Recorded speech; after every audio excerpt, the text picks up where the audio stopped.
vaut ta présence, ce que je veux, être avec toi. Rien ne vaut ta présence, ce que je veux, être avec toi. Rien ne vaut ta présence, ce que je veux, être avec toi.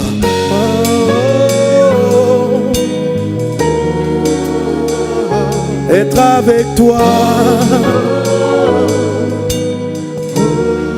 Disons-le ensemble, rien ne vaut, mon Dieu, rien ne vaut ta présence, ce que je veux, être avec toi. Rien ne vaut ta présence, ce que je veux, être avec toi. Rien ne vaut ta présence, ce que je veux, être avec toi. Rien ne vaut ta présence, ce que je veux, être avec toi.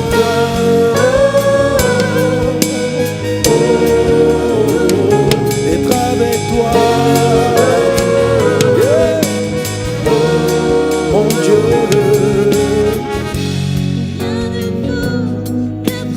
Rien ne vaut ta présence, Seigneur Dieu. L'aspiration de mon cœur, être avec toi.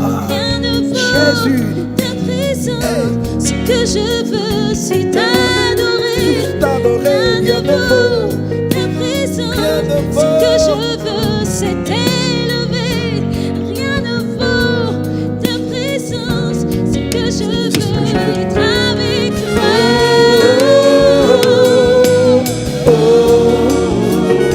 Être avec toi. Rien ne vaut ta présence. Oh mon Dieu. Ta présence, mon seul désir, c'est avec toi. Rien ne vaut ta présence. Mon seul désir, c'est t'adorer. Rien ne vaut ta présence. Nous voulons ta présence. Je veux t'adorer. Nous voulons ta présence, Seigneur. Nous voulons ta présence. Mon désir, c'est t'adorer. Ensemble, rien ne vaut ta présence. Ce que je veux, être avec toi. Yeah. Disons, rien ne vaut ta présence. Rien ne vaut ta présence. Ce que je veux, être avec toi. Rien ne vaut ta présence. Ce que je veux, être avec toi. Oh, oh, oh, être avec toi. Nous voulons être avec toi. Nous voulons être dans ta présence. Yeah. Shabariana braba bobo preda rabaye. Parce que tu es Dieu. Tu es Dieu. Et nous t'adorons. Car tu es Dieu. Seigneur mon Dieu. Et nous t'adorons. Jésus. Tu es Dieu, Seigneur, tu es Dieu, et nous t'adorons. Ah, tu es Dieu, c'est toi qui es Dieu, c'est toi qui es Dieu. Encore disons, tu es Dieu, au-dessus de tout, et nous t'adorons. Ah, tu es Dieu, et nous t'adorons. Tu es Dieu, nous t'élevons, tu es Dieu.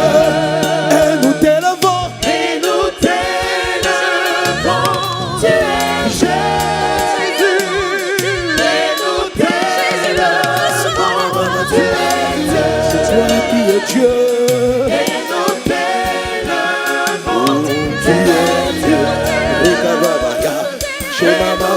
tu es Dieu. Oh, tu es Dieu. Et nous t'élevons, tu es Dieu.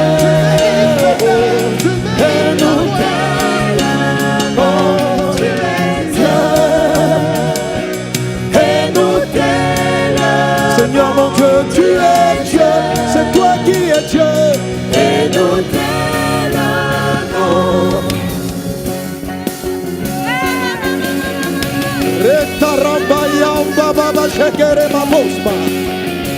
Mon Dieu, tu es là.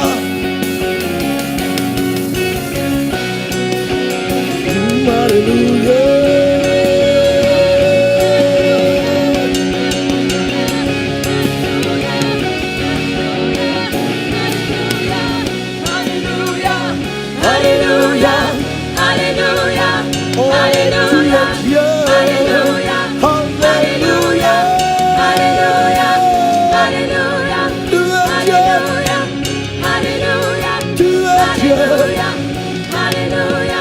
Rakababaye, Lamamamade, Rokabayaye, Shabarabado. Seule ta présence change les vies. Seule ta présence procure la joie. Seule ta présence procure la vie. Seule ta présence. Alléluia, Alléluia, Alléluia, Alléluia, Alléluia, Alléluia. La ide wende bavanda bro, de bro.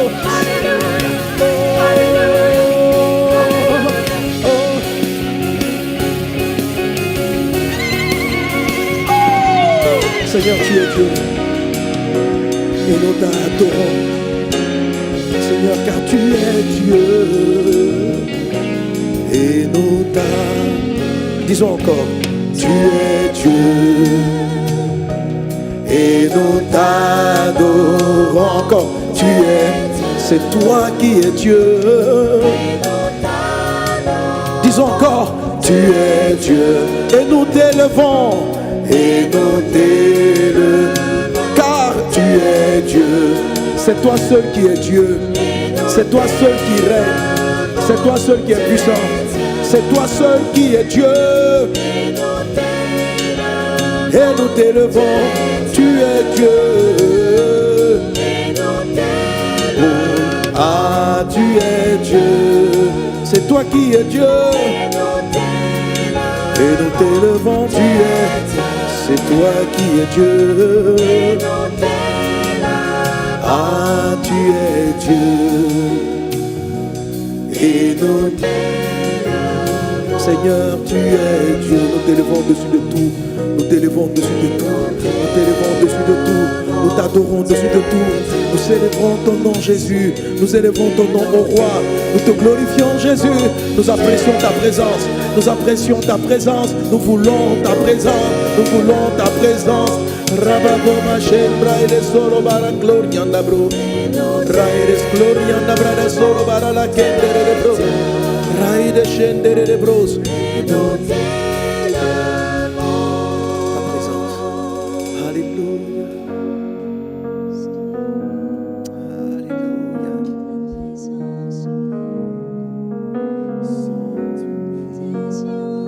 Brenda Sere Mara la Bondo Rodo Brodoslo.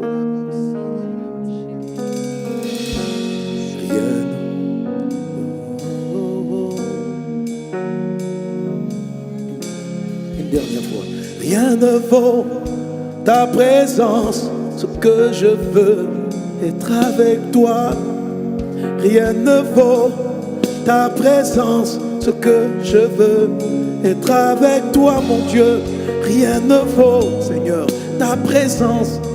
Ce que je veux être avec toi.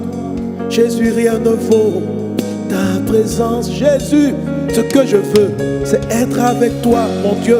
Rien ne vaut. L'argent ne vaut pas ta présence. La gloire ne vaut pas ta présence. Les choses du monde ne valent pas ta présence. Rien de ce monde ne vaut ta présence. Ah mon Dieu. Ah mon Dieu. C'est vrai. Ça peut être intéressant d'être dans la présence de certains dignitaires, certaines personnes. Mais rien ne vaut de ta présence. Ah mon Dieu. Rien ne vaut ta présence. Ce que je veux. Rien ne vaut, mon Dieu, ta présence. Ce que je veux, être avec toi. C'est ma prière, c'est notre prière, c'est notre prière, Jésus. Oh, oh, oh, oh, oh. Je veux être avec toi, marcher avec toi, parler par toi, faire toutes choses par toi, Jésus. Oui, rien ne vaut ta présence, ce que je veux être avec toi. Alléluia, brima et sédéré de bros. Raïde Satalema Honda Babakema Orienta Brodos Dere de Bros. Raïde Lirique de Rebebos. Raïde Chuntolo Mokoyanda Rababro. Nous élevons nos voix vers toi et nous disons que nous aimons ta présence.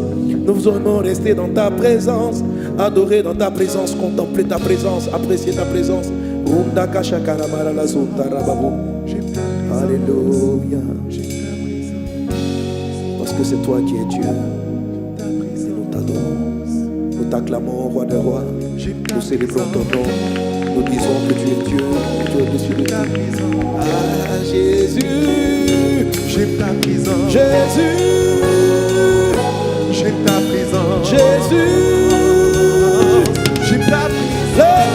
Oh, Christ, c'est qui est bon, papa. Ah. Oh. Alléluia. Quelqu'un donne un bon amen. Quelqu'un donne un bon amen. Un bon amen. Nous voulons être avec toi ce dimanche. Être avec toi dans nos maisons. Être avec toi en toutes choses, en toutes situations, toutes circonstances. Être avec toi.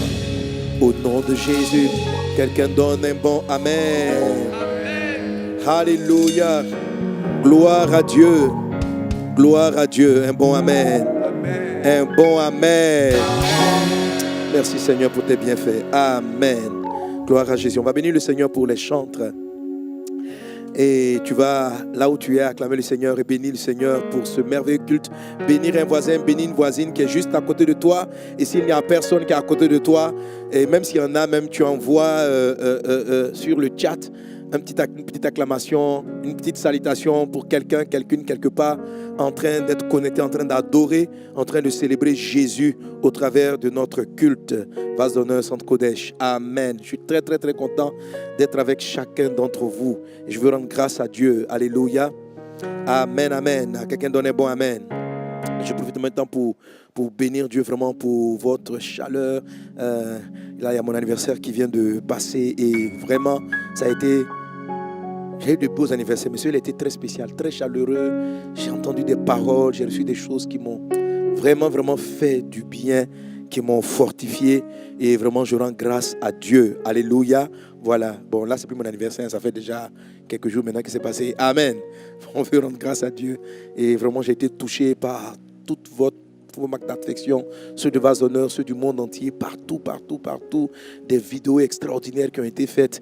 Vraiment, il y a des choses qui vous fortifient et qui vous encouragent à continuer à être un pasteur. Alléluia, je suis béni. Amen. Que Dieu m'ait choisi pour être votre pasteur. C'est une grâce que Dieu m'a faite. Que son nom soit élevé. Alléluia. Et qu'il continue de vous bénir, de vous faire grandir, de vous faire progresser dans la vie spirituelle, dans la marche avec Jésus. Mon rôle, c'est de préparer une église, alléluia, pour le retour de Jésus et faire l'œuvre du Seigneur. Et cette église-là doit aller partout dans le monde, prêcher la bonne nouvelle de Jésus-Christ et des soldats équipés. Alléluia. Amen. Merci Seigneur pour la parole. Saisis-toi de moi, donne-moi la grâce de parler fidèlement de toi. Mets les mots dans ma bouche. Dispose le cœur de ma soeur, de mon frère, de ce frère, de cette personne qui est là quelque part connectée. Dispose nos cœurs afin que ta parole nous fasse du bien, afin que ta parole nous transforme. Merci Père pour tes bienfaits au nom de Jésus. Amen. Alléluia. Gloire à Dieu. Alléluia. Alors, les boss qui me suivent, vous rappelez ce dont on s'est parlé, ce dont on s'est dit à notre culte des boss. Voilà. Massive action d'évangélisation chaque fois que nous nous retrouvons. Alors, donc, chacun va faire ce qu'il doit faire. Amen. Et en le faisant, n'oublions pas que ce culte est bilingue. Donc, sur le canal, vous me suivez, c'est le canal en français, mais il est possible de me suivre sur le canal en anglais. Il suffit d'aller sur nos pages anglophones, entre autres, Mohamed Sanogo Ministry. On a le Facebook aussi anglais de l'église Vase d'honneur, donc il faut aller sur ces sites-là. Et les liens sont sur l'écran, les liens défilent sur l'écran en ce moment, donc vous pouvez inviter une personne à se connecter à cette adresse et il pourra suivre le culte entièrement en anglais. Okay, for those who follow this service in English, I want to wish you a very good welcome in this wonderful presence of our God. I'm so happy to be with you, to share with you this special moment. Amen. And welcome. Okay, now I'm going to continue my message in French. Alléluia. Ok, il y a certains francophones qui étaient perdus ici. Voilà, retrouvez-vous, restez tranquilles. Amen. Voilà, on a fait une petite bifurcation pour nos frères et sœurs qui nous suivent en anglais. Alors, si toi, même si tu ne parles pas anglais, mais que tu as un ami qui parle anglais, tu peux l'évangéliser aussi en lui permettant de suivre ce culte. Amen. Merci Seigneur Jésus. Gloire à Dieu. Alors, à ce culte qui se souvient de quoi, ce dont nous sommes en train de parler, Nous sommes au défi numéro 4. Défi numéro 4 qu'on a appelé donc l'épreuve des longues attentes. L'épreuve des longues attentes. Comment vaincre l'épreuve des longues attentes? C'est-à-dire, lorsque Dieu t'a promis une chose, qu'est-ce que tu dois faire pour que cette chose-là arrive en son temps et qu'elle ne soit pas en retard. Alléluia. Donc dans cette promesse où Dieu a dit il n'est pas bon que l'homme soit seul, certaines personnes attendent longuement au-delà du temps imparti le mariage. Et ça devient pour eux une épreuve. Lorsque ces personnes-là voient leur âge avancer sans pouvoir entrer dans le lien du mariage. Surtout que elles ne peuvent pas avoir un enfant en dehors du mariage. L'âge est en train de passer, la période de la ménopause s'approche. C'est quelque chose qui peut être assez angoissant, assez inquiétant. C'est une épreuve pour beaucoup de personnes. Lorsque vous êtes confronté à cela, la Bible présente cela comme étant l'épreuve de longue attente. Elle correspond à la 4e épreuve d'Israël dans le désert. Donc Israël a eu 10 grandes épreuves, 10 grandes difficultés. Et chacune de ces difficultés venait pour révéler une facette de Dieu au peuple de Dieu. Donc lorsqu'un chrétien, lorsqu'un croyant est confronté à ces difficultés, il y a un trésor à en tirer. Alléluia. Amen. Et ce sont ces trésors-là que j'appelle victoire. Donc le thème de la série, c'est 11 victoires pour 10 types de défis. 11 victoires pour 10 types de défis. Et nous sommes au défi numéro 4. Alors, tout homme dans sa vie, tout chrétien, tout croyant dans sa vie sera à un moment donné ou à un autre confronté à une épreuve de longue attente. Une chose légitime ou une voix claire qu'il a entendue, qui lui a dit « ton Dieu fera ceci avec toi, ton Dieu fera cela avec toi », une voix précise qu'il a entendue, tarde. Donc cette voix-là qui lui a dit « voilà ce qui va t'arriver » et la promesse qui lui a été donnée tarde à s'accomplir. Lorsqu'une promesse a été faite et qu'elle tarde à s'accomplir, on peut dire qu'on est confronté à une épreuve parce qu'on s'attendait à elle incessamment et elle n'arrive toujours pas et c'est une épreuve de longue attente. Comme vous le voyez, l'épreuve de longue attente peut concerner des épreuves type numéro 1. Donc lorsque le défi numéro 1, c'est le défi de privation de besoins essentiels. Alléluia. Donc si ton besoin essentiel c'est un enfant, tu as été privé d'une promesse de Dieu. Dieu a dit que l'homme soit fécond. Tu n'as pas d'enfant. Ça, c'est un désir numéro 1. Maintenant, ça, tu souffres de stérilité, c'est un désir numéro 1. Maintenant, si le miracle ou bien la guérison ou le fait d'avoir un enfant tarde à se mettre en place, après 5, 6, 7 ans, 10 ans de mariage, tu n'as toujours pas d'enfant, tu es en train de faire donc un désir numéro 1 combiné à un désir numéro 4. Le désir numéro 4 ou le défi numéro 4 va venir s'ajouter aux différents défis auxquels on peut être confronté. Voilà. Tu peux faire un désir numéro 2, soit qu'il soit long. Amen. Donc le désir numéro 2, on se rappelle, le défi numéro 2, c'est le défi du pas assez. C'est le défi du pas assez, le désir de l'insuffisance. J'ai des ressources, mais mes ressources ne sont pas suffisantes pour répondre à mes besoins. Amen. J'ai mon enfant qui va dans une certaine école, mais mon salaire, mes entrées ne suffisent pas pour le prendre en charge. C'est une difficulté. Dois-je aller mendier? Que dois-je faire? Or, je sais que mon enfant doit faire ceci. Ça, c'est le défi numéro 2, le défi du pas assez. Donc, si tu es dans ce défi de pauvreté, de pas assez, de manque, si tu es dans ce défi-là pendant trop longtemps, très longtemps, tu peux combiner. Donc, tu as un défi numéro 2 combiné au défi numéro 4, désert 2 et 4. Le désert numéro 3, le défi numéro 3, amen. Donc, j'appelle la pression de la soif, la pression, on est privé d'un besoin numéro 1, mais il vient avec, on est oppressé, opprimé, angoissé, etc. Amen, ça c'est le défi qu'on a fait récemment. Et si cette situation-là d'oppression, de pression intérieure dure dans le temps, j'ai vu des personnes connaître ce type, des maladies oppressantes. Donc, désir numéro 3, lorsque la maladie est oppressante, désir numéro 1. Lorsque la maladie n'est pas oppressante, lorsque la maladie est oppressante, numéro 3, Lorsqu'elle n'est pas oppressante, désir numéro 1. Est-ce qu'on est ensemble? OK? Et désir numéro 3 avec Amalek, etc. Lorsque tu es dans une situation pareille et qu'elle perdure dans le temps, tu es confronté à un désir numéro 4 ou à un défi numéro 4. Et ce défi-là, Abraham a dû le subir. Abraham, son désir de longue attente était stérilité, c'est-à-dire défi numéro 1 combiné avec longue attente. Entre le moment où il reçoit la promesse qu'il va avoir un enfant et le moment où la promesse s'accomplit, cela prend du temps. Alléluia. Alors, quand vous êtes confronté à ce défi, à cette épreuve, il faut savoir ceci, c'est que Dieu veut se révéler à vous. Il veut vous révéler une facette du Christ. Ça sera donc ce que j'ai appelé la visitation divine. Autrement dit, celui qui a la victoire du défi numéro 4 va sentir toujours quand Dieu va agir. Quel est le moment de Dieu pour le visiter et pour agir et pour décanter une situation. Le défi numéro 4 vous donne la perception du temps de Dieu et du timing de Dieu. Quelqu'un qui résout le défi numéro 4 a une certaine facette de Jésus-Christ, ce que j'appelle la facette de la visitation divine.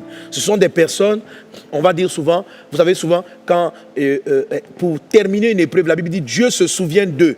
Dieu se souvient de Sarah. Dieu se souvient, le mot souvenir, quand il se souvient, il fait une visitation. Est-ce que tu me comprends donc? Le désert numéro 4, la résolution du défi numéro 4 va ouvrir dans ta vie une fréquence régulière de cette. Dieu se souvient d'eux. Dieu se souvient de ta vie sociale. Dieu se souvient de ta vie professionnelle. Dieu te souvient de ta famille. Dieu se souvient de ceci. Dieu se souvient de cela. Lorsque Noé était dans l'arche et qu'il était là-bas depuis plusieurs mois, la Bible dit Dieu s'est souvenu de lui et Dieu est intervenu. Ceux qui résolvent le défi numéro 4 ont la faveur de la visitation divine, c'est-à-dire du souvenir de Dieu, que Dieu se souvienne de toi dans ta situation au nom de Jésus-Christ de Nazareth. Alléluia. La 4e victoire donc, c'est réveiller le souvenir de Dieu. C'est ce que j'appelais la visitation divine. Amen. Mais j'ai trouvé en réfléchissant que ce côté-là aussi, faire ressortir la notion de souvenir de Dieu, c'est pas mal. Que Dieu se souvienne de toi au nom de Jésus. Qui se souviennent que ça fait un moment, tu attends un enfant. Qui se souviennent que ça fait un moment, tu attends le mariage. Alléluia. Mais quand Dieu veut cela, surtout, il va te révéler un aspect du Christ Jésus. Et j'ai dit cet enseignement-là, pour les chrétiens charnels et pour les païens, ils vont prendre les clés juste parce qu'ils veulent que leur désert s'abrège. Mais les vrais chrétiens, ceux qui veulent connaître le trésor caché, le mystère caché de tout temps, une certaine facette de Jésus, qui veulent devenir, qui veulent laisser Christ grandir en eux, c'est une grande opportunité de connaître le Christ à une nouvelle dimension. Alors, écoutez ce message comme des hommes et des femmes spirituels. Dieu part d'un problème réel, d'un problème humain pour se révéler à toi. Que sa révélation arrive à toi dans le nom de Jésus. Alors, lorsque tu es confronté à une épreuve qui dure, il faut savoir que 2 raisons principales expliquent la durée de cette épreuve. La première, ce sont les raisons qui sont de ton fait. La deuxième, ce sont les raisons divines. Alléluia. C'est-à-dire, Dieu a mis un temps pour chaque chose. Alléluia. Je ne peux pas dire pour un enfant qui vient de naître, qui a 3 mois, que je ne comprends pas, je souffre. J'attendais à ce qu'il parle, à ce qu'il puisse m'appeler papa, maman, qui peut dire papa, maman. C'est une épreuve de longue attente. Après 1 an, mon fils ne parle toujours pas. Si tu dis comme ça, après 1 année, mon fils ne parle... Non, 1 année, on va... Après 6 mois, mon fils ne parle toujours pas. Je suis éprouvé. Mon fils est dans un désert. Nous souffrons, il ne parle pas. Nous avons dit, non, un enfant ne s'exprime pas à cet âge. Attends qu'il arrive à 1 an, 1 an et demi, 2 ans. Voilà, ça c'est le temps imparti. Donc, il y a le temps que Dieu impartit dans les choses. Les 2 clés, les 2 dernières clés vont t'apprendre à reconnaître le temps de chaque chose. Mais les 2 premières clés, les 2 premières attitudes pour vaincre le désert vont traiter les prolongations que toi-même tu as provoquées, que toi-même tu provoques. Il y a des prolongations inutiles. Il y a des prolongations inutiles. Alléluia. Et personnellement, j'en ai subi plusieurs, j'ai connu plusieurs épreuves de longue attente. Une des épreuves qui me vient comme ça à l'esprit, c'est ce que tu m'avais dit, donc par rapport aux ressources, aux moyens qu'il allait mettre à disposition pour qu'on puisse faire les évangélisations. Donc, il me parle en l'an 2000 que je dois évangéliser la Côte d'Ivoire. Donc, j'obéis à la voix de Dieu et je dois le faire dans un temps imparti d'environ 7 ans. Mais dans la pratique, on a fini le tour de la Côte d'Ivoire à peu près en 10 ans. Au lieu de 7 ans, on a fait 10 ans. On avait même appelé le programme 7C. Ça veut dire 7 années au travers desquelles nous voulions tourner autour de la Côte d'Ivoire. Et puis, les premières années, tout a bien fonctionné par la grâce de Dieu. La première ville de croisade, c'était la ville de Issia, 2000 ou 2001. Voilà, la ville de Issia. Après quoi, on est parti en 2002. Nous étions à Touba et puis à Odjené. Et après ça, la Côte d'Ivoire va rentrer en guerre. Et dans cette période-là, je vais vouloir relancer les croisades, mais je vais choisir des méthodes, je vais utiliser des stratégies qui sans m'en rendre compte, vont me faire perdre du temps. Ça va me faire rater les croisades suivantes qu'on devait faire dans la région de Soubré-Meyagui. On va perdre beaucoup d'argent à cause de mes choix, à cause de mes décisions, à cause de mes stratégies, à cause de certaines choses. Donc je vais avoir pendant un moment donné beaucoup de défis financiers, comme si le réservoir de Dieu va se fermer à un moment donné. Et les croisades qu'on devait faire en 7 ans, nous avons pris 10 ans. On a pris 3 ans de retard et les 3 ans de retard sont de mon fait. Est-ce qu'on est ensemble? Alléluia. Et dans plusieurs autres aspects de ma vie, le désert des longues attentes va se présenter. Et c'est au vu de toutes ces choses-là et dans la prière que j'ai compris. Et en sortant de ces épreuves de longue attente, j'ai tiré beaucoup de leçons qui m'aident aujourd'hui dans le ministère. Et je sais encore que pour certains autres domaines, je serai confronté à cette situation. Je dois faire en sorte que tout ce qui est de mon fait soit réduit au minimum possible. Alléluia. Pour que je sois dans le temps de Dieu. Amen. Pour que je sois dans le temps de Dieu. Gloire au Seigneur Jésus. Amen. J'ai vu par exemple des femmes. La clé numéro 3 qu'on va aborder une prochaine fois, la clé numéro 3, c'est-à-dire elles sont dans la saison du mariage. Il y a une saison qui est prête pour le mariage. Il y a une saison où la femme n'est pas prête à se marier. Donc, dans la vie d'un homme, il y a des cycles, ce que j'appelle le temps des choses. Okay? Et quand une femme ou bien un homme arrive à sa saison de mariage, dans le monde invisible, c'est comme si elle dégage une forme de parfum et une forme de disposition. C'est la période où on va voir beaucoup de personnes qui vont vouloir l'épouser, qui vont lui faire des avances, qui vont lui faire la cour. C'est pas parce qu'il y a beaucoup de gens qui te font la cour que tu dois marier le maximum. C'est pas possible. OK? Mais dans cette période-là, il est arrivé que des femmes qui ne comprenaient pas ce que c'était que la période ont pris certaines décisions, ont refusé certaines choses et puis elles ont passé la saison. Lorsqu'elles ont passé la saison, donc elles ont quitté la saison et puis elles arrivent à un moment donné, les hommes ne s'intéressent plus à elles. Donc leur mariage va tarder. Pas parce que Dieu a bloqué la saison. Et après, elles vont prier pour dire, pasteur, je ne comprends pas, j'ai 70 ans, depuis là, je ne suis pas marié, je veux me marier. Tu vois, il se peut que tu aies raté une saison, ok? Si tu veux te marier, même à 55, à 70 ans, écoute ce message-là. Parce qu'il y a 2 éléments qui sont de ton fait, en fait. Il y a des personnes qui sont en train de me suivre, qui depuis longtemps devaient gérer des millions pour faire avancer le royaume de Dieu, mais qui sont en retard, simplement parce qu'ils ont raté les 2 premiers points. Est-ce qu'on est ensemble? Voilà. Donc, il y a longtemps, il y a des hommes de Dieu qui sont en train de m'écouter. Il y a longtemps, ton ministère devait être en train de toucher le monde entier, mais il est encore limité, il est encore réduit à un petit quartier. Je bénis Dieu pour le travail que tu y fais, mais à cet âge-là, à ce moment précis, Dieu te voulait ailleurs. OK? Est-ce qu'on est ensemble? Dieu te voulait ailleurs. Mais ce Dieu te voulait ailleurs, ce n'est pas lié ici à ton âge biologique, etc. Des hommes de Dieu comme Abraham sont rentrés dans leur ministère à 75 ans, Jésus à 30 ans. On ne peut pas dire exactement ça, quel est le bon moment pour le ministère par contre. Amen. Mais on peut savoir à peu près quel est le bon moment pour le mariage. Bref, j'aurai l'occasion d'aborder ça quand je toucherai les points 3 et les points numéro 4. Amen. Alors pourquoi cette sœur et pourquoi moi-même et pourquoi un certain nombre de personnes qui sont en train de me suivre, toi qui me suis, pourquoi est-ce qu'on n'arrive pas à voir Dieu, que c'est le bon moment et que je ne dois pas m'amuser quand je suis dans ma saison de mariage, je ne dois pas m'amuser à avoir un mauvais comportement, okay, à rejeter parce que je vais rentrer dans un retard que je ne vais plus contrôler. Okay? Qu'est-ce qui fait que certaines personnes sont aveuglées? C'est ce point-là, ce sont ces différents éléments que nous allons aborder aujourd'hui. Il faut les ôter de ta vie. C'est ce que j'ai appelé Lot. Il faut ôter Lot de ta vie. Tant que Lot est dans ta vie, tu peux arriver à la bonne période et avoir les mauvaises considérations, avoir les mauvais regards, aller vers les mauvaises personnes, rater la personne que Dieu t'envoie. Tu peux, pendant que Dieu va te donner les affaires qui vont te donner maintenant la capacité financière d'accomplir la promesse, tu peux carrément rater cette saison où Dieu te visite pour t'élever financièrement, matériellement. Tu peux totalement la rater à cause de la présence d'une chose en toi ou de 2 choses dans ta vie. Mais ce dont je suis en train de te parler aujourd'hui, c'est la présence de ce que j'appelle Lot. Dis avec moi Lot. Lot. Alléluia. Amen. Alors, quand je viens donc sur cet angle, je peux te dire 2 choses. Les 2 éléments qui créent le retard dans la vie d'un chrétien, le retard personnel, le retard provoqué par soi-même, c'est ce qu'on appelait donc Térak, qui littéralement signifie retard, et puis on appelait Lot. Térak pour ce que tu as compris de mon enseignement, de l'enseignement que je t'ai donné, représente des manières de faire. Donc, un homme, une femme peut être en retard à cause de sa manière de faire. Ok? Terak, ce sont des habitudes. Et c'est pourquoi je t'ai dit, laisse les bonnes habitudes pour de meilleures. Donc, terak, c'est des manières de faire. Par exemple, une femme peut être en retard pour son mariage parce qu'elle ne veut pas apprendre à préparer.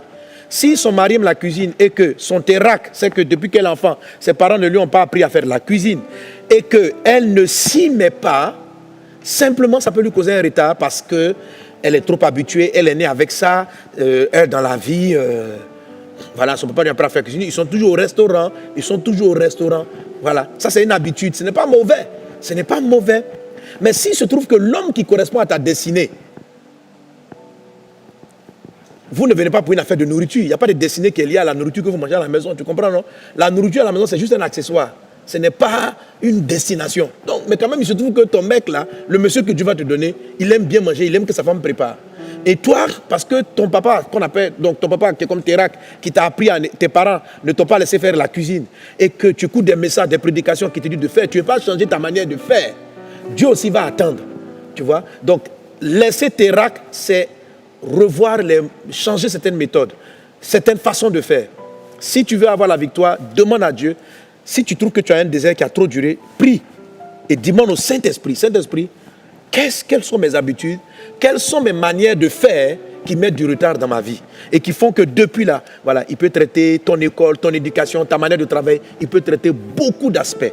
En ce moment précis, il y a une destination que je dois atteindre, mais je suis en retard parce qu'il y a un travail que je dois faire. Et je me suis décidé avec ce message-là à le faire dans ma vie pour pouvoir atteindre de nouveaux objectifs. Qu'il en soit ainsi au nom de Jésus. Donc Terak est rattaché à une manière de faire, tandis que Lot, dis avec moi Lot, est rattaché à une manière de voir. Terak est rattaché à une manière de faire. Terak, c'est la façon de faire. Lot, c'est une manière de voir. Terak, c'est une manière de faire. Lot, c'est une manière de voir. Terak, c'est quoi? Une manière de faire, une habitude.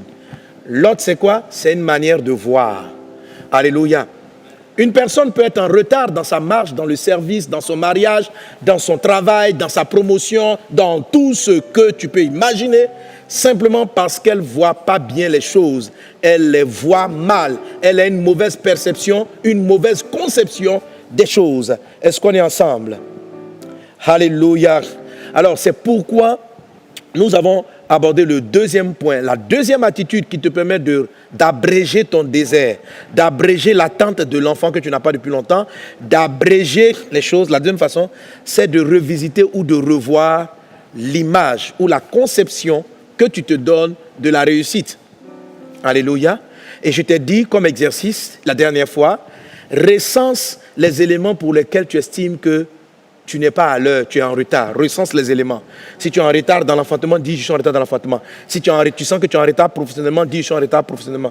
Si tu sens que tu es en retard par rapport au bonheur conjugal, en fait, peu importe le sujet. N'oublie pas, Dieu prend des sujets naturels pour te révéler les choses spirituelles. Alléluia. Mais nous allons aller progressivement vers les choses spirituelles. Donc, tu dois les recenser. Tout ce qui tarde. Et tu dois te poser la question, et tu dois poser la question au Saint-Esprit en prière, ou bien l'Esprit va te demander, il dit, bon, ok, le bonheur conjugal que tu veux, lorsqu'il va arriver, il sera comment? Qu'est-ce que tu appelles bonheur conjugal? Tu peux dire, papa, je ne suis pas heureuse dans ma maison, je ne suis pas heureuse dans mon foyer, je ne suis pas heureuse. Il va te demander, qu'est-ce qu'il faut pour que tu sois heureuse? C'est quoi être heureux? Qu'est-ce qu'il faut pour que tu sois heureuse? C'est ça, comment est-ce que tu vois la réussite? Voilà, alléluia. Parce qu'il se peut que Dieu te donne ce que lui, il estime être heureux, et puis toi, tu comprennes ça comme étant pas être heureux. Donc Dieu et toi, vous devez vous entendre sur la définition du mot heureux dans le foyer. Est-ce qu'on est ensemble? Ah papa, je suis fatigué, je vais me marier, ça tarde trop. Pose-toi la question aujourd'hui, tu veux te marier avec qui? Parce que sinon il y a des frères dans la ville. Alléluia. Tu vas dire, mais ce ne sont que des païens. Ok, peu importe. Si ce sont des païens, ils ne sont pas mariables. Mais ce qu'il faut faire, Marc, qu'est-ce que tu veux? Quelle est l'image que tu te donnes du mariage? Et puis tu écris cela. Ou tu penses à cela. Comment est-ce que tu te vois dans l'entreprise? Comment est-ce que tu te vois? Tu dois recenser ce genre de choses-là de manière très précise. Alléluia. Et tu vas prier par rapport à cela. Et la prière que tu vas faire est celle-ci. Saint-Esprit, est-ce que ce que je pense, c'est ce que Dieu le Père, mon Père pense? Est-ce que ce que je pense être mon mariage réussi, l'enfant arrivé, est-ce que c'est ce à quoi Dieu pense? Qui va me dire, mais pasteur, et pour les attentes des bébés? Bébé, c'est bébé. Est-ce qu'il y a deux manières de voir les bébés? Ma fille, il y a plusieurs manières de voir les bébés. Oui. Alléluia. Si Dieu te donne un bébé de destinée, c'est-à-dire quelqu'un que tu dois éduquer, bâtir par rapport à un plan divin, que toi tu vois juste un enfant comme le fait, c'est-à-dire que la vision que tu as de l'enfantement, j'ai un ventre, je suis enceinte, et puis quand tu vois tes copines qui vont dans les endroits avec leur bébé, elles sont en train de jouer dans les endroits avec les bébés, si c'est ce qui t'émeut, tu vois que, or Dieu est en train de chercher un Samuel, tu vois qu'il y a deux visions différentes. La vision que tu as du bébé est différente de la vision que Dieu a de ton enfant. Alors, pour une femme comme, comment elle s'appelle encore? La maman de Samuel. Pour une femme comme Anne, la mère de Samuel, tant qu'elle voulait l'enfant pour dire à sa coépouse, Pénina, que moi aussi j'ai eu un enfant, son désir allait tarder. Parce que la vision qu'elle avait de l'enfant était différente de la vision que Dieu avait de l'enfant. Dieu voulait lui donner un fils prophète. Et il avait besoin que l'enfant ait une certaine éducation par rapport à la vision qu'il lui donne. Tu sais, Dieu n'est pas dans nos histoires de vouloir prendre la galerie, de vouloir dire que toi aussi tu es marié, moi je suis marié. Dieu n'est pas dans vos histoires là. Est-ce que tu comprends? Quand Dieu te marie, c'est parce qu'il a un plan. Quand Dieu te donne un enfant, c'est parce qu'il a un plan pour l'enfant. Il ne t'a pas mis être sa mère parce que pour un hasard, pour dire que tu le lèves comme tu veux. Il a un projet pour ton garçon. Ce n'est pas ta création. Ton garçon que là, le bébé que tu veux, Dieu l'avait fondé. Dieu l'a créé avant la fondation du monde pour de bonnes œuvres. Est-ce que tu sais ça? La Bible dit que Dieu nous a tous créés avant la fondation du monde pour de bonnes œuvres. Donc Dieu a un plan pour l'enfant. Toi, tu veux un enfant, tu veux un enfant, tu veux un enfant. Est-ce que tu comprends? Donc, pour cette raison seulement là, ton enfant peut tarder à venir. Parce que Dieu et toi, vous n'êtes pas sur la même longueur d'onde en ce qui concerne l'enfantement. Alors, dans la vie spirituelle, ce qui nous amène à avoir donc les mauvaises conceptions, la Bible appelle cela le Lot. Lot. Et c'est dans l'histoire d'Abraham ce qu'a constitué Lot. Donc quand tu étudies un peu Lot, tu comprends mieux qu'est-ce qui corrompt la vision d'une personne et qui l'amène à ne pas percevoir les choses comme Dieu les perçoit, à ne pas concevoir les choses comme Dieu les conçoit, et pour pouvoir ainsi maintenant adopter la bonne conception de Dieu. Je prie dans le nom de Jésus que tous les lots, tous les voiles tombent de ton regard au nom de Jésus-Christ de Nazareth. La façon dont tu vois un ministère réussi est différente de la manière dont Dieu voit un ministère réussi. La façon dont tu vois, toi tu vas prospérer dans les affaires, c'est différent de la manière dont Dieu perçoit ta prospérité dans les affaires. Les sujets se ressemblent, mais la manière de voir change. La manière de concevoir change. La vision que tu as de toute chose peut être différente de celle que Dieu a.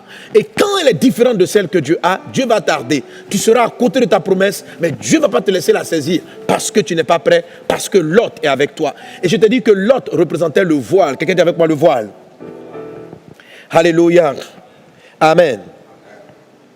Le voile. Alors quand tu comprends ainsi, tu vois un peu. Alors laisse-moi te montrer rapidement, dimanche dernier je l'ai commencé, mais des éléments pour sentir la présence de ce Lot, c'est-à-dire de cette conception, de cette manière de voir qui s'oppose à la réalisation du plan de Dieu. Cette manière de voir qui même devant la promesse va te la laisser, va te faire perdre ce que Dieu t'a donné. Et je te montrais la dernière fois, on a lu le texte de Genèse chapitre 13, alléluia, Genèse chapitre 13, où au verset 14 il est dit, après que Lot se fut séparé d'Abraham, Genèse 13, 14, dès que Lot s'est séparé d'Abraham, les yeux d'Abraham se sont ouverts et il a vu sa promesse. Avant cela, Abraham était dans la promesse, mais il ne la voyait pas. Dieu même l'a visité dans la promesse, mais il ne le voyait pas. Je connais des sœurs, elles ont marché, leur désir de longue attente, de mariage. Elles ont épousé leur ami, un frère de l'église, mais elles ont tardé 7, 8 ans. Créant un délai. Pourquoi? Parce que le regard qu'elles avaient du frère n'était pas le bon. Il a fallu qu'elles écoutent ce genre de message, que le voile tombe de leurs yeux pour qu'elles disent, mais à la fin, il n'est pas mal. Mais tu as perdu 7 ans, ma fille, 7 ans. 7 ans. 4 ans, 5 ans. Pour rien. Tu dis, bon, ma fille, on n'a pas le temps. Tu sais, est-ce que vous connaissez, tu sais le plan que j'ai pour votre couple? Mais tu vas passer, ton regard est ailleurs. Tu es en train de chercher. Combien de gens, à cause de la présence de Lot, sont partis faire des fiançailles? Pendant que leur mari était à côté, ils ont fait fiancer. Ils ont compris que ça n'allait pas aller. Ils ont pris 2 ans, 3 ans. Ils se sont séparés. Après, ils sont en train de prier encore. Ils vont trouver un autre. Oh, le frère est là. On tenait jusqu'à après 4 fiançailles échouées. Maintenant, on a le bon frère. Voilà, maintenant vous avez 50 ans. Le temps d'aller quelque part, on ne sait plus. Dis à quelqu'un à côté de toi, il faut rattraper le retard. Alléluia. Alors même si tu as du retard, ne sois pas déçu. Amen. Les points que j'aborderai par la suite vont te montrer comment racheter le temps. Comment racheter le temps. La Bible parle de rachat du temps. Donnez-moi amen. Il y en a qui se disent, hé pasteur, l'autre a pollué ma vie ou l'autre a détruit ma vie ou je suis en retard dans trop de choses. Gagnons du temps. Comment on rachète le temps? En faisant partie Lot maintenant. Et Abraham l'a fait. Dès que Lot s'est séparé, les yeux d'Abraham se sont ouverts. Il a dit, waouh, c'est ici mon territoire. Mais je me promenais il y a longtemps là-dessus. Or, c'était déjà là.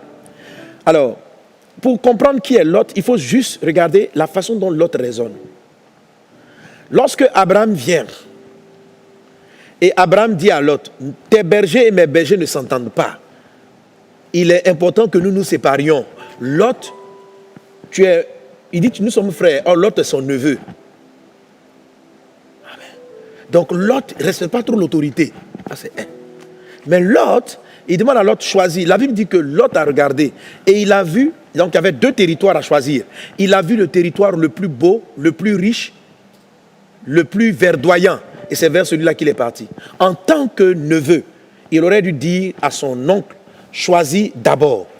Mais il a choisi avant, parce qu'il ne voulait pas que son oncle choisisse la zone verdoyante. Mais Abraham le savait. Abraham a sacrifié. Parce qu'il avait commencé à comprendre quelle était la mentalité, la façon dont Lot voyait les choses. Lot était égoïste, il pensait à son regard. Lot ne pensait pas au respect aux personnes. Ça, ce sont des caractéristiques pour t'aider à comprendre comment dans ton cœur se comportent les sentiments, la vision, la conception du Lot. C'est cette manière de voir là que tu dois faire disparaître parce qu'elle t'aveugle. Elle t'aveugle, elle te ferme la vision, elle te ferme la vue, elle t'empêche de voir les choses comme Dieu veut que tu les vois. Donc, en Lot, querelle entre les bergers d'Abraham et les bergers de Lot. Dans Lot, il y a la querelle. Dans Lot, il y a l'égoïsme. Il y a le fait de penser à ses intérêts avant ceux des autres. Et Lot préfère choisir ce qui est beau devant les yeux. Devant les yeux. Et la Bible dit que Lot, quand vous continuez, donc Genèse chapitre 13, la Bible dit que Lot, on a lu ça la dernière fois, Lot a bâti ses tentes jusqu'à l'entrée de Sodome. C'est quelqu'un qui aimait Sodome. Et la Bible dit que Sodome était un endroit de perversion. C'était un endroit de méchants. Donc, Lot ne voulait pas se mêler à eux parce qu'il savait qu'ils étaient des païens, mais Lot appréciait leur mode de vie. Il appréciait leur manière de faire. Il s'est donc approché de ces endroits-là. C'est une caractéristique. Donc, ça parle de convoitise de la chair. Ça parle d'orgueil de la vie. Et la dernière fois, j'ai cité cela. Permets rapidement pour que tu puisses l'enlever. Je te dis, 1 Jean chapitre 2, verset 15. 1 Jean 2, 15. Dit ceci. N'aimez point le monde, ni les choses qui sont dans le monde. Si quelqu'un aime le monde, l'amour du Père n'est point en lui.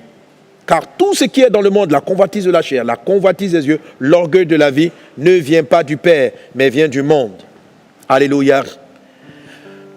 Alors, comment est-ce qu'on découvre Lot? Il y a 3 caractéristiques qui sont citées dans ce passage, qui sont les caractéristiques de la vision lotée ou de la vision lotique. 3 caractéristiques de la vision lotique. Tu dois les bannir de ta vie au nom de Jésus. Quand on dit quand Lot a disparu, quand ils se sont séparés, Abraham a vu son territoire. Quand ces 3 choses-là vont dégager de ta vie, tu vas voir ton territoire au nom de Jésus. Amen. Premièrement, Dieu parle de la convoitise des yeux. Il dit si quelqu'un a la convoitise des yeux, ce sont les 3 choses qui sont dans le monde. L'amour du Père n'est point en lui. C'est-à-dire il ne voit pas les choses comme le Père voit. Il n'a pas l'amour du Père. C'est-à-dire la façon dont Dieu aime. Quand on dit l'amour du Père, ça ne veut pas forcément dire que tu n'aimes pas Dieu. On dit l'amour du Père n'est point en lui. Ça veut dire la manière dont le Père aime. Toi, tu n'aimes pas pareillement. C'est-à-dire vous n'avez pas les mêmes centres d'intérêt. Si quelqu'un aime le monde, n'aime pas le monde, les choses qui sont dans le monde. Si quelqu'un aime le monde, l'amour du Père n'est point en lui. Ça ne veut pas dire que le Père ne l'aime pas. Ça veut dire que l'amour qui vient du Père n'est pas en lui. Ce que le Père aime, lui ne l'aime pas. Ok? Pour que cela parte, il faut enlever la convoitise des yeux. Qu'est-ce que c'est que la convoitise des yeux? C'est tout ce qu'on appelle attirance de par l'apparence. Tout ce qui est attirance par apparence. Écoute-moi.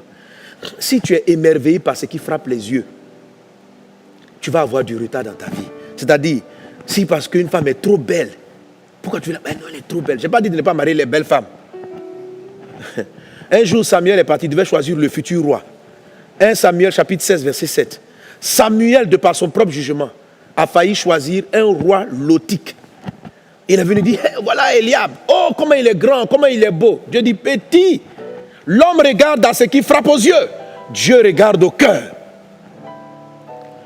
Alors, juge-toi toi-même. Comment est-ce que tu choisis les choses? Comment est-ce que tu choisis les gens que tu fréquentes? Comment est-ce que tu choisis les personnes avec lesquelles tu marches? Ce sont les gens qui sont apparemment beaux, qui ont de beaux habits, qui ont une apparence que tu convoites. Tu aurais voulu être ainsi, tu aurais voulu t'habiller comme cela. Peut-être que tu n'as pas les ressources aujourd'hui. Si tu as ce petit sentiment, je t'en supplie, il faut que tu t'en sépares. C'est un esprit du monde. C'est un esprit du monde. Écoutez, il y a des ministères qui auraient dû être bénis. Mais quand ils ont fait un tour aux États-Unis et qu'ils ont vu les rues, et ils sont revenus, Dieu dit, mon fils, je t'envoie à Tipa Tipa. Va prêcher la parole de Dieu. Quand il regarde Tipa Tipa, il voit les ordures dans Tipa Tipa. Il voit les cases dans Tipa Tipa. Et puis il voit America. Il dit, non frère, mon appel, c'est les États-Unis. Et il est parti aux États-Unis. Et j'ai beaucoup d'amis pasteurs ainsi. Quand on parlait ensemble, lorsqu'ils parlaient de leur vision, je vois des grandes églises, je vois des missions, je vois. Mais aujourd'hui, même 20 personnes, 50 personnes, ils n'arrivent pas à voir. Vous pensez que Dieu ne les a pas appelés? Si, Dieu les a appelés. Est-ce qu'ils n'ont pas quitté le péché? Ils ont quitté le péché. Mais à un moment donné, ils ont choisi par ce qui brille. Alléluia. Et ils n'ont pas choisi ce que Dieu voulait qu'ils choisissent. Le ministère serait totalement différent s'ils étaient partis à Tipa Tipa sans se laisser influencer par la convoitise des yeux. Est-ce qu'on est ensemble? Alléluia. Tu dis ministère réussi. Je te pose la question. Pose-toi la question. Est-ce que ce que Dieu dit, un ministère a réussi, et ce que toi tu dis, un ministère a réussi, c'est pareil?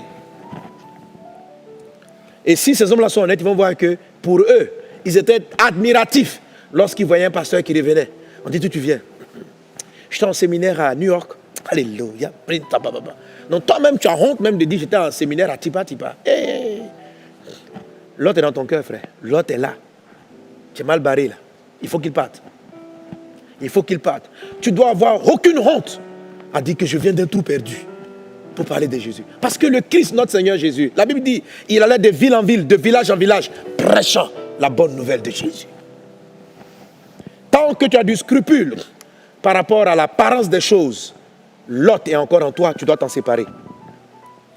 Tant que tu as du scrupule, quand tu vois les gens dans leur manière de s'habiller, quand ils sont bien sapés, attention. Et puis quand tu vois les gens mal habillés, oh, toi je te rejette, tu es influencé par l'apparence, tu es un lotique. Tu regardes les vilains terrains, tu préfères choisir le bon et puis dis à ton papa, Abraham, va dans le mauvais terrain. Quelle est ta façon de voir? Tu rejettes ce que tu avec qui marches-tu même? C'est ce qui fait que tu es en retard. C'est ce qui fait que depuis là, tu n'as pas d'enfant. Parce qu'avec cette vision-là, tu vas corrompre l'enfant que Dieu veut te donner. Tu vas amener l'enfant, au lieu de le bâtir sur les choses essentielles, la prière, toi tu seras là, tu es contente, mon enfant vient, on va aller à Paris, tu vas t'habiller là-bas, l'enfant est là, tu ne pries pas avec lui, tu es en train de convoiter tes copines qui amènent leurs enfants, quand elles sont là, elles ont pris des photos, elles mettent ce truc, nous étions à la Tour Eiffel, nous étions ici, c'est quand tu vois tes yeux briller, hey, Dieu, moi aussi je veux ma fille, quand je veux ma fille, je vais la tresser comme ceci. Est-ce que tu connais la vision de la fille que Dieu va te donner? C'est pour ça que tu es stérile. Il ne te donne pas l'enfant parce qu'en fait, il te dit, mais tu l'amènes là. La manière dont tu vas l'élever, et puis moi, mon projet, c'est différent. Tu vas corrompre l'enfant. Est-ce que c'est ton enfant même? Moi, j'ai fait ma chose. J'ai des plans pour chacun. Toi, tu as un autre plan. Je fais un bébé. Je dis, attends, toi et moi, viens, on va checker. L'histoire du bébé là, c'est quoi? Toi, ton bébé là, tu imagines déjà à Dubaï, avec ta petite fille, puis fais une photo. Et vous marchez dans la rue, et puis c'est joli. Oh, Dieu n'a pas de plan. Je n'ai pas dit que vous n'allez pas aller à Dubaï. Mais le premier but de Dieu, c'est de former une guerrière de prière, une femme qui a de la valeur. Il va lui donner de l'intellect, une femme qui va faire changer des choses. Voilà la vision qu'il avait pour l'entrée. Mais toi, tu as une vision loticisée, lotiquée, lotie. Sois délivré au nom de Jésus, tu vas voir ton enfant. Tu es trop en retard, il y a trop longtemps, Dieu veut voir ton enfant, tu tardes. Est-ce qu'on est ensemble? Amen. Donc, si tu es émerveillé par tout ce qui est, tu veux avoir de grandes choses parce que ça frappe aux yeux. Si tu n'es pas délivré de ça, Dieu peut tarder à t'accorder un miracle. La convoitise de la chair, ce n'est pas ce qui frappe les yeux. Ce n'est pas ce qui attire les yeux, mais c'est ce qui attire la chair. Donc là-dedans, on va mettre l'argent, on va mettre le désir de posséder, satisfaire sa chair. Voilà. Donc il y a des hommes, quand ils regardent, satisfaire la chair. Ce n'est pas forcément la beauté des choses, mais la satisfaction des plaisirs charnels. C'est pour cela que certains, même à un moment donné, quand ce désir-là dans votre cœur, dans leur cœur, ça finit par mener dans l'impudicité. Ça finit par retourner dans le péché parce qu'on est constamment en train de vouloir satisfaire la chair. Donc ça amène des personnes qui, un peu, ça crée des hommes comme Judas qui sont là, qui prennent l'argent dans la caisse parce qu'ils veulent améliorer leur vie, parce qu'ils veulent mieux manger, ils veulent mieux nourrir leur corps. Combien de gens sont en retard à cause de la convoitise de la chair, à cause des petites mains qu'ils mettent dans les caisses de leur entreprise, parce qu'ils veulent faire ceci, parce qu'ils veulent construire cela, parce qu'ils veulent acheter ceci. Ils rentrent, ils ont des missions. Pendant qu'ils sont en pleine croisade, ils essaient de voir comment est-ce qu'ils vont soutirer un peu d'argent dans les manières du truc. Tu vois, il faut que tu arrêtes ça. Et troisième chose, l'orgueil de la vie. La troisième caractéristique du regard de l'autre, du voile de l'autre, l'orgueil de la vie. L'orgueil de la vie. L'orgueil de la vie, j'appelle ça l'échelle des valeurs. Quelle est ton échelle des valeurs? Qu'est-ce que tu considères grand? Qu'est-ce que tu considères petit? L'orgueil de la vie. Qu'est-ce que tu considères grand? Qu'est-ce que tu considères petit? Parce que quand Dieu est en train de dire, je vais t'élever, souvent Dieu et toi, vous n'avez pas la même définition du mot élevé. Quand il dit, je vais t'élever, pour certains, je vais avoir un grand poste. Ouh là là, je suis... Alors quand Dieu dit, je vais t'élever, ça dit, tu vas aider beaucoup de gens. Tu vois? Alors, quelles sont, Dieu et toi, la différence dans vos échelles de valeur? La Bible dit que tout ce qui est élevé devant les hommes est en abomination devant Dieu. Tout ce qui est élevé devant les hommes, là, vous pouvez me trouver ce verset s'il vous plaît. Tout ce qui est élevé devant les hommes est en abomination devant Dieu. Toi, tu es émerveillé quand quelqu'un arrive et puis donne un grand titre. Il y en a qui sont traumatisés. Parce que pour eux, l'orgueil de la vie, ça va de gros diplômes. Quand le gars vient, puis il s'arrête. On dit oui. Notre orateur du jour, il est PhD. En même temps, ouah, yes! Et leur vie, c'est chercher à être des PhD eux aussi. Il y a des personnes qui ont voulu avoir le titre du pasteur juste pour l'orgueil de la vie. Pour être vu, le bishop est dans la place. Le bishop est dans la place. C'est-à-dire qu'il trouve valorisant un titre. Il trouve valorisant un titre. Dieu ne valorise pas les titres. Je n'ai pas dit qu'ils ne sont pas importants, mais dans l'échelle de valeur de Dieu, ce n'est pas ce qui est grand. Jésus pouvait dire, celui qui veut être grand parmi vous, qui soit le serviteur de tous. Tu vois, il est important que vous ayez la vision, parce que quand Dieu veut t'élever, toi tu peux voir mal ce qu'il a envie de faire, et tu vas attendre une fausse élévation.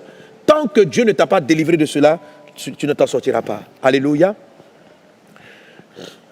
Ça, c'est ce que j'avais dit la dernière fois, c'est l'image de Lot selon le monde. Amen. Voilà donc Luc 16, 15. Jésus leur dit, vous cherchez à paraître juste devant les hommes, mais Dieu connaît vos cœurs, car ce qui est élevé parmi les hommes est une abomination devant Dieu. Frère, le Saint-Esprit a besoin de circoncire ton cœur, d'entrer dans ton cœur, et que vous deux, vous parcourez ensemble les valeurs qui sont dans ton âme. Vous devez reparcourir cela. Je vous assure,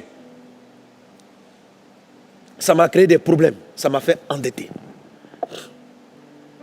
Ça m'a endetté. Mais c'est une des derniers points qui m'a fait endetter.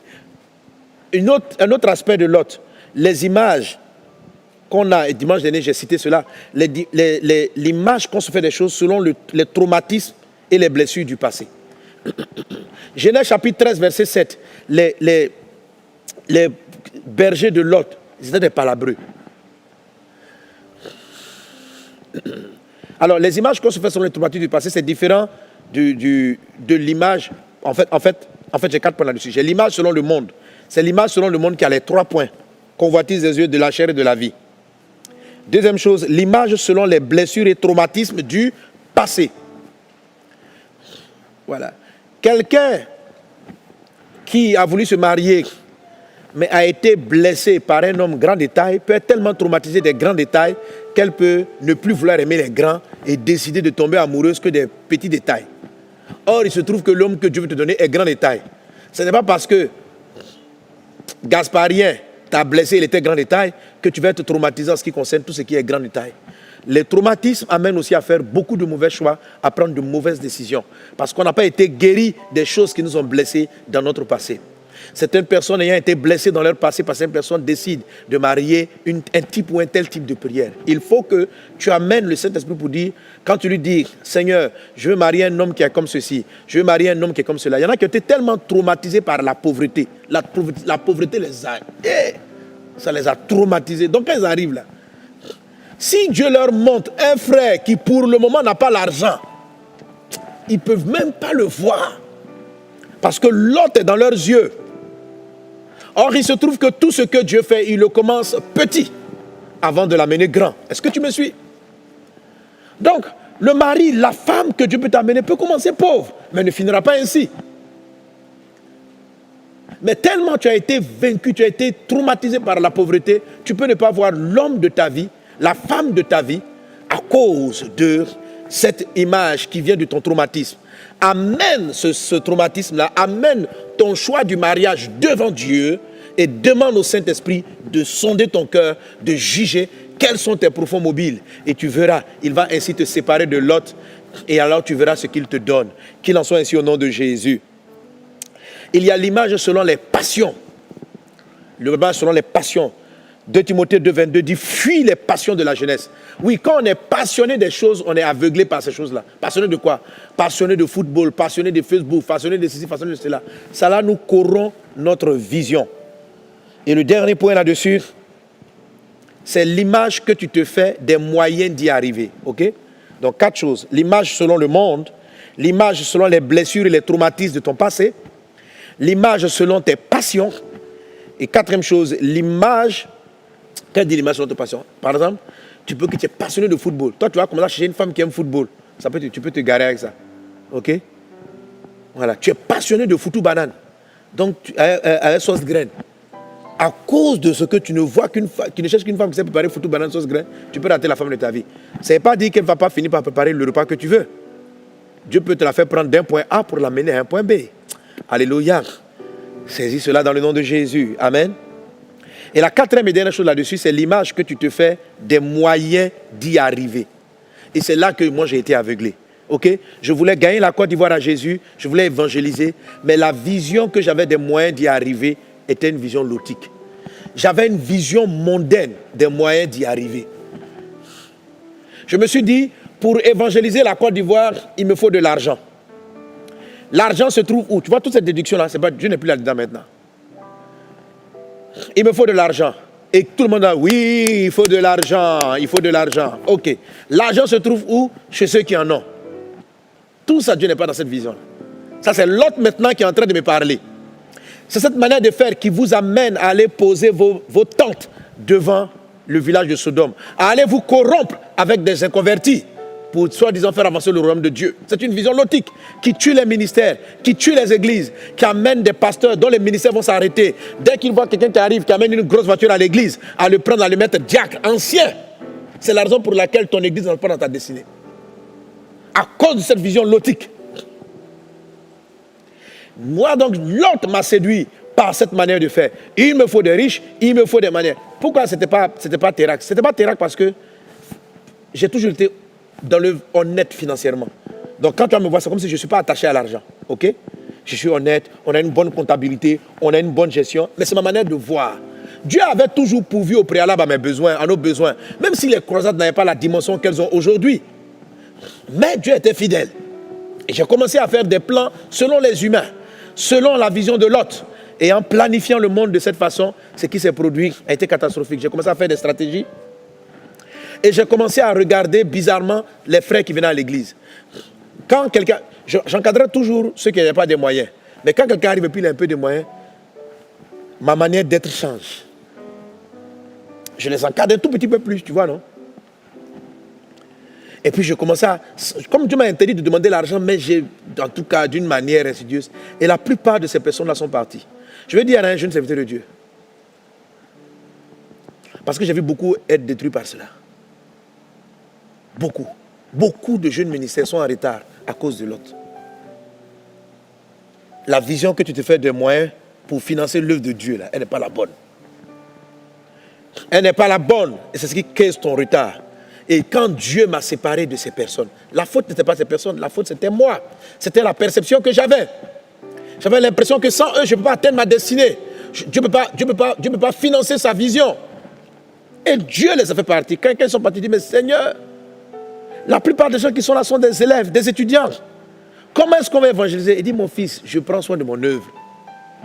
Et j'ai commencé à croire simplement en lui, à croire qu'il est capable, qu'il est fidèle. Alors je suis sorti des endettements que je m'étais créés. J'ai commencé à prendre tous les fidèles comme chacun était, sans donner un amour plus à un groupe de personnes qu'à un autre. J'aime tout le monde. J'ai travaillé cela dans mon cœur. J'étais aussi, comme la plupart des personnes, émerveillé par rapport aux gens qui ont les moyens, les ressources. Quand j'étais là, voilà, ce gars-là, il suffit qu'il glisse, sa poche glisse comme ça, là, au moins tu te prends 10 millions. Et j'ai oublié tout ça. J'ai oublié tout ça. Et je me suis rendu compte que c'est très souvent, Dieu même, il pouvait à tes besoins avec les gens les plus pauvres. Oui. Je vous ai souvent raconté mon témoignage de Haïti. C'était là. Le montant qu'on a reçu, j'ai dit en Haïti, le montant qu'on a reçu en Centrafrique, ni aux États-Unis, ni en France, je n'ai reçu cela. Une fois, je parlais avec le bishop Dak, il m'a dit c'est pareil. Lui, il s'est rendu compte que les meilleurs financements qu'il a des croisades, c'est les offrandes que les pauvres font. Il y a toujours des anges là-bas. C'est la manière dont tu vas valoriser. Et ça, je vais expliquer plus tard. Ça fait partie de la troisième et la quatrième clé. La valorisation des choses, des petites choses. Que Dieu te bénisse au nom de Jésus. Amen. Alors, si ces 4 éléments-là sont ôtés, si tu les as discernés, il faut ôter, il faut te mettre devant Dieu humblement pour qu'il enlève ça de tes yeux spirituels. Parce que ça alourdit ta vision, ça corrompt ta vision, ça te fait aller vers des gens qui vont te mettre en retard, ça te fait t'attarder. J'ai dit, pendant des années, je suis resté à vouloir, au lieu d'aller faire mes évangélisations, essayer de rétablir certaines relations, parce que c'était des relations qui apportaient un peu d'argent. Mais quand aujourd'hui je compare les ressources que Dieu envoie dans l'œuvre et ce que ces personnes-là apportaient à l'époque, je dis, ah mon Dieu, donc c'est à cause de... c'est à cause de ce montant-là, j'étais tellement triste, j'étais pas... Je dis, tu vois mon fils, tu ne sais pas où je t'amène. Quand tu t'attaches aux gens, tu mets en retard mon plan. Fais partir l'autre. Et j'ai fait partir l'autre. Et Dieu m'a fait grâce. Et cela va nous amener, et je ne vais pas le traiter aujourd'hui, juste introduire le comment. Alléluia. L'élément principal par lequel on se débarrasse de l'autre. C'est la foi. La foi. Est-ce qu'on est ensemble? Alléluia. Mais c'est une foi, c'est un aspect particulier de la foi. C'est un aspect particulier de la foi qui est très important. Amen. Qui est très important, qu'il faut que tu adoptes. Un élément particulier. La foi, c'est l'affirmation, je connais pas, la démonstration de ce qu'on ne voit pas. Vous savez, la foi nécessite un renoncement. Térac et Lot sont du renoncement de moi. Térac, on renonce à un moi, manière de faire. Lot, on renonce à le moi, manière de voir. En Térac, je renonce au moi, manière de faire, pour adopter la manière de Dieu. En Lot, j'enlève ma manière de voir pour adopter la vision de Dieu. Et c'est quand Lot disparaît que je vois les choses comme j'aurais dû les voir. Est-ce qu'on est ensemble? Dieu avait fait en sorte que le tabernacle, on va se tenir debout pour prier. Dieu avait fait en sorte que le tabernacle, la partie remplie d'or, la partie où tous les ustensiles étaient en or, était cachée par une tente laide de l'extérieur. Et à l'extérieur, on avait du cuivre, on avait du bronze. C'était brillant, mais ce n'était pas de l'or. On avait du lin qui était la clôture des tentes. Tout ça, c'était beau.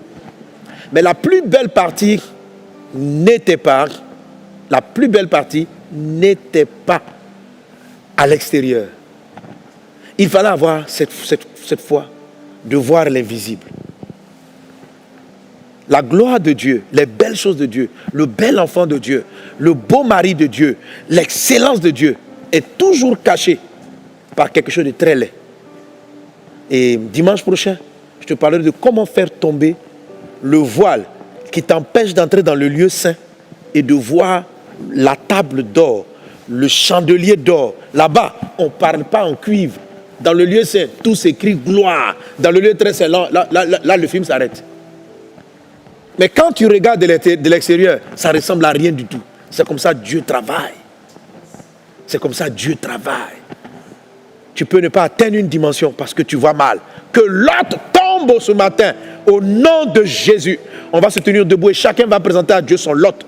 Chacun va voir qu'est-ce qui dans ta vie, quelle est cette perception-là qui semble te mettre en retard, tu cours après des choses qui te perdent du temps. Tu tournes en rond, tu arrives dans ton canard, tu es en train de tourner en rond à cause des perceptions. Vous savez, j'ai donné des exemples, mais tu peux ne pas t'y retrouver. Je t'en supplie simplement. Qu'est-ce que tu appelles réussite? C'est tout ce que tu dois faire.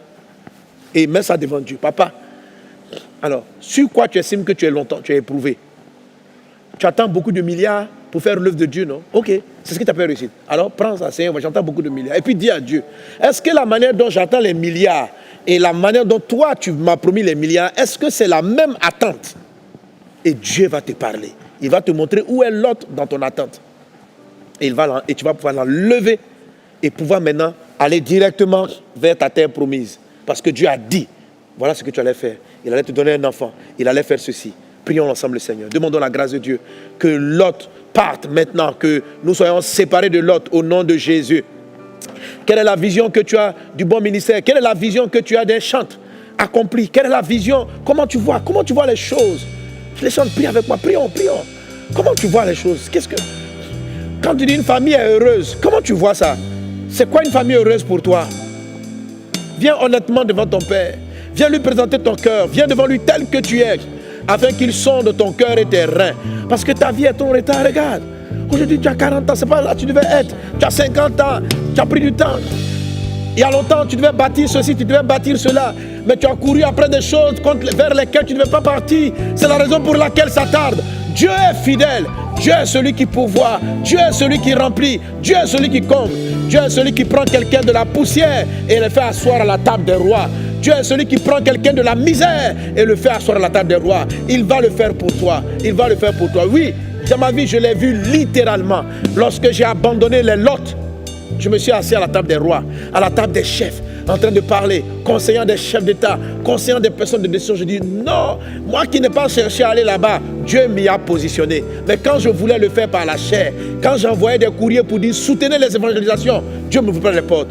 Parce que ce n'était pas la route. Prions. Brenda Sarabara la Glorianda Baba Shetere de Bros. Raides Glorianda Brada Sere Marala Katari Babro. Raides Sere Barala Glorianda Baba Shetere de Bro. Ronda Rababradas Glorianda Brada Soro Barala Kenda Rababo. Raides Siri Marala Benta Rabababa Sheke. Au nom de Jésus. Alors mets la main sur les yeux et lève l'autre main. Et dis avec moi, au nom de Jésus, Lot, je te fais tomber aujourd'hui. Voile charnel, convoitise des yeux, convoitise de la chair, orgueil de la vie. Tu pars de ma vie au nom de Jésus. Traumatisme et ses conséquences. Tu pars de ma vision au nom de Jésus. Au nom de Jésus, le voile tombe. Au nom de Jésus. Vision des moyens humains, des méthodes humaines. Tu pars de ma vue. Au nom de Jésus. Merci Seigneur. Donne-moi de voir comme tu vois. De voir comme tu vois. Fais tomber le voile. Au nom de Jésus. Et je veux prier avec une personne qui me suit, qui veut donner sa vie maintenant au Seigneur. C'est l'occasion pour toi de te tourner vers le Christ. Jésus t'aime. Alors toi, il faut que tu aies la vision de Dieu pour aller au ciel. Tu aies la vision de Dieu. Parce que ce monde si beau, si attrayant, ces femmes, ces images que tu vois sont des séductions pour te détourner de l'essentiel, de ta vraie destinée. Oh, tu ne veux pas venir dans la maison de Dieu parce que tu trouves les chrétiens ringards. Tu as toutes sortes d'argumentaires, mais qui vont perdre ton âme. Mais dans le fond de ton cœur, tu sens que tu as un appel à suivre le Christ. Tu n'es pas indifférent à l'appel de Jésus, sauf que tu trouves que les chrétiens n'ont pas la meilleure manière de faire. Tu regardes, tu dis non, moi je suis de telle religion, Dieu t'appelle à rejoindre tel endroit. Non, je n'aime pas leur manière de prier, je n'aime pas leur façon de faire. C'est ce qui te met en retard. Ta destinée, et tu te sens attiré vers ces gens de personnes, tu te sens attiré à aller prier avec eux, mais c'est ta manière de voir qui est le problème. Là, c'est ta manière de voir, c'est ton lot. Convertis-toi aujourd'hui, donne-toi à Jésus. Alors si tu veux te convertir, fais la prière avec moi. Dis avec moi, oh Dieu, j'ai entendu ta parole. Et aujourd'hui, Jésus, je décide de renoncer à ma manière de voir, de renoncer à mes habitudes mondaines, de quitter mon terrac, qui peut être moi le péché, l'iniquité. J'abandonne le mal. Seigneur, change ma manière de voir. Je veux voir comme Jésus. Jésus, je me tourne vers toi. Sauve-moi, entre dans mon cœur. Au nom de Jésus. Amen. Alléluia. Je vais acclamer pour toi qui as donné ta vie à Jésus. C'est la meilleure des choses que tu puisses faire. Amen. Alléluia. Et dès que l'occasion